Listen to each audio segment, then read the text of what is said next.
comenzamos la temporada con una acumulación de hora frío un poquito desordenada o quizás ineficiente con respecto a otras temporadas. Si bien cumplimos en general el mínimo de requerimiento de las variedades de cerezo que nosotros hoy día cultivamos, que son 500, 550 horas de frío como requerimiento mínimo para que las plantas puedan despertar, que es el 70% de su acumulación, hay muchas zonas que se acumuló a destiempo la hora de frío y eso definitivamente no nos permite hacer ese doble check desde el punto de vista asociación a horas de frío con el potencial productivo. Ahora bien, eso puede cambiar cuando nosotros obtenemos y reconocemos una primavera de buena condición climática, tanto de buena luminosidad, de un buen un fotoperiodo más largo, con temperaturas ideales para lo que es todos los procesos de fecundación, desarrollo del tubo polínico, cuaja y vuelo de abeja. Y podría ser un poco el contrapeso con respecto a la baja calidad o condición de horas de frío que acumulamos en invierno. Ahora, eso, si hoy día le colocamos un componente extra que es el superávit de agua caída con respecto a lo que significa eso, a la condición hoy día de saturación de muchos suelos y al desarrollo de la temperatura de esos suelos para que fenológicamente apoye todo lo que es en la evolución del cultivo desde el punto de vista vegetativo y reproductivo, no es algo que hoy día nos acomode mucho. Como todos sabemos, la condición de lluvias en la zona central ha sido un poquito más extensa e intensa de lo que realmente estamos acostumbrados en esta especie y hay una condición de suelos más fríos, de suelos saturados y que probablemente van a bastar varias semanas para que eso recupere su condición ideal. Eso sin duda va a tener un impacto sobre la fisiología de las plantas, ya que nosotros esperamos cada año que aumenten las temperaturas de suelo por sobre los 13-14 grados Celsius para que las raíces puedan apoyar todos los procesos fenológicos. Por otro lado, si analizamos las temperaturas en términos de ganancia de temperatura para el rompimiento de la dormancia y separamos la idea con respecto a todo lo que es grados día acumulados en base a 4,5 grados Celsius, nosotros hoy día reconocemos que tenemos un 20 o un 30% más de acumulación térmica en la escala de 4,5. Si lo analizamos en la escala de 10, estamos con un 30 o 40% menos de acumulación térmica en base a escala de 10. Sin embargo, hoy día la escala de 10 la vamos a ocupar para medir el avance fenológico desde prenaflor hacia adelante. Eso con respecto al tema análisis de horas de frío en base 4,5, sí reconocemos que hay variedades de menos requerimiento de calor, por ejemplo Lapins, Royal Down, que están despertando con pequeños impulsos térmicos en los días que tenemos más luz o más temperatura. Ahí hay que tomar decisiones con respecto quizás a la utilización de algunos reguladores de crecimiento para potenciar cuaja, retención o controlar vigor para ver qué impacto pueden tener estas floraciones tan adelantadas en el potencial productivo.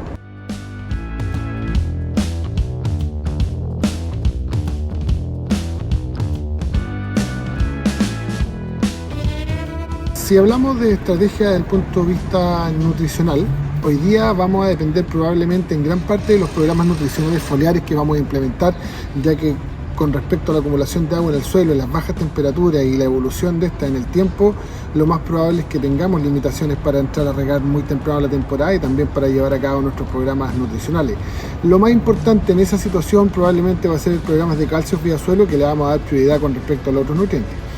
Eso desde el punto de vista nutricional. Ahora, desde la utilización de algunos productos que nos ayuden a mejorar la condición de cuaja o retención de fruta, probablemente hay que ver caso a caso y a ver cómo se posicionan cada una de esas estrategias en pro de la variedad o en pro del portainjerto para lograr los potenciales productivos que queramos. Hay una vía de retención de fruta, ¿verdad?, que es mediante la utilización de auxina sintética y en complemento a los programas naturales o los programas racionales nutricionales, y por el otro lado la implementación de inhibidores de la síntesis de etileno para tratar de mejorar la condición de cuaja y disponibilizar mucho más allá las flores que estén receptivas al polen, a la polinización, el desarrollo del tubo polínico y posterior fecundación. Complementario a eso podrían haber alguna estrategia también de regular crecimiento vegetativo para de alguna forma ir preparando la planta que ante un eventual desarrollo vegetativo exacerbado no nos ayude o no potencie la pasma de frutos tarde en la temporada.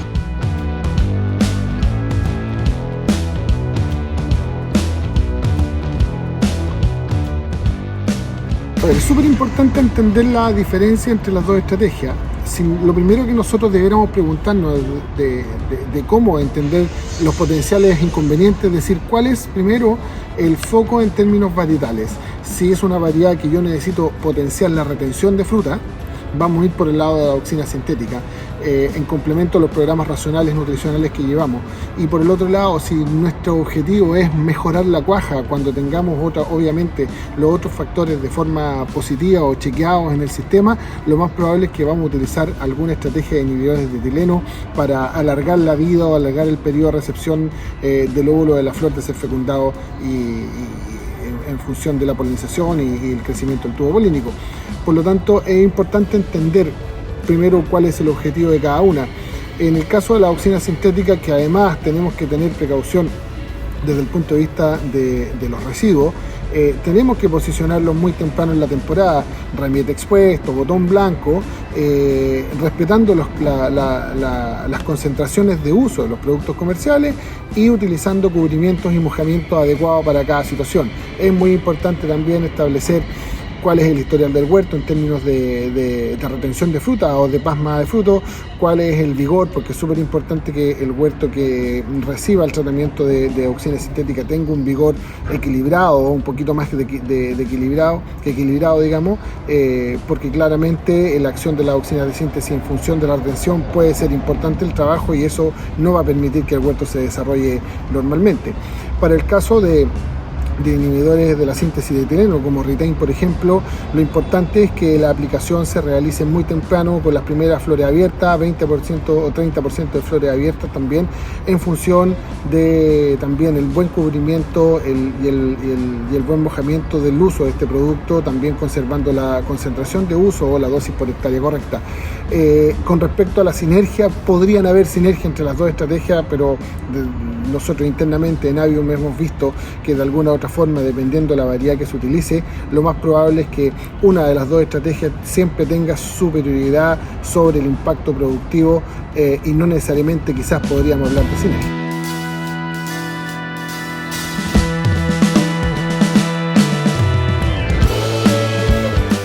Mantenemos la idea de que es importante posicionar Retain en las situaciones en que se justifique analizando ambos puntos mencionados anteriormente, tanto historial de baja cuaja como gran oferta floral como promotor del propio etileno de la planta, ¿ya? Importante entender también que los inhibidores de etileno necesitan tener otros factores desde en el huerto para que funcionen. Si estamos trabajando una variedad autoincompatible, esa variedad necesita tener el polen compatible para lograr su polinización y posterior fecundación y cuaja, pero además necesitan también de temperatura o condiciones climáticas que permitan el movimiento de ese polen y o el vuelo de abejas para que el proceso de polinización se efectúe. Si esos factores no están considerados en el huerto, también es muy peligroso creer que un inhibidor de la síntesis de etileno podría hacer el efecto de aumentar producción. Nosotros hemos visto aumentos productivos cuando tenemos estas condiciones en el huerto entre el 5 y el 20% de la producción, cuando hemos logrado medir muy bien y hacer muy bien el seguimiento del potencial productivo, y eso en cerezos es un aumento significativo. Si lo analizamos, que variedades que cuajan poco, estamos hablando de variedades con 6 al 8% de cuaja, poder aumentar 3 o 4 puntos de cuaja puede ser muy muy significativo en el potencial productivo.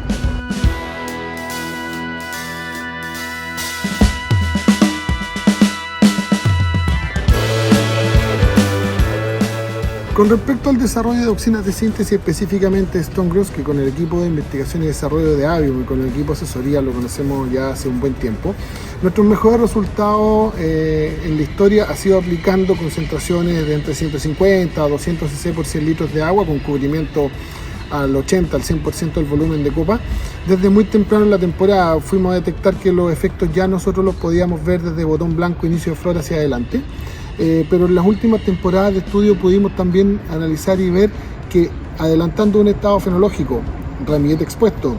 incluso algunos botones blancos ya abiertos, el efecto era exactamente igual que haberlo tirado desde botón blanco, inicio de flor. Ya es súper importante sí entender que es un efecto súper impactante para la planta, para el objetivo de lo que es retención de fruta. Por lo tanto, no estamos de acuerdo en aplicarlo en huertos ni enfermos ni con una debilidad vegetativa, y obviamente es un producto de especialidad que tenemos que tener mucho cuidado en su implementación. También hemos detectado que en el caso de los reguladores de crecimiento no siempre van a actuar sobre un principal objetivo, y muchas veces cuando no hemos visto efectos sobre la retención de fruta o sobre el aumento productivo con 2,4 dp, sí vemos leves aumentos en distribución de calibre, que es una de la segunda derivada de una auxina sintética. No así, creo que es importante entender que no es una estrategia para mejorar calibre, sino que el principal objetivo es retención de fruta.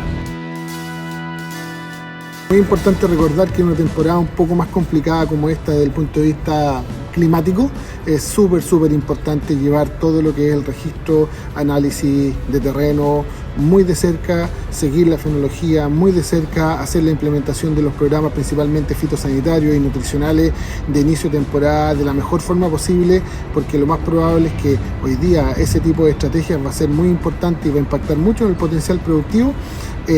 ya que las condiciones climáticas, tanto de lluvia como saturación de suelo y temperaturas irregulares de este inicio de primavera, no nos están acompañando o no son las más adecuadas para todos los procesos lógicos y básicos, fisiológicos y fenológicos de esta especie. Y yo creo que vamos a tener que estar muy atentos, mucho más encima de los cambios, los potenciales cambios que podamos hacer en nuestro programa, y si es necesario, obviamente, y si las condiciones lo ameritan, utilizar algunas estrategias complementarias al programa nutricional, como son el uso de reguladores de crecimiento de distinto tipo para distintos objetivos, en pro de lograr ese potencial productivo tan ansiado que todos los años nos mantiene inquietos y nos mantiene atentos en el cultivo del cerezo. Muchas gracias.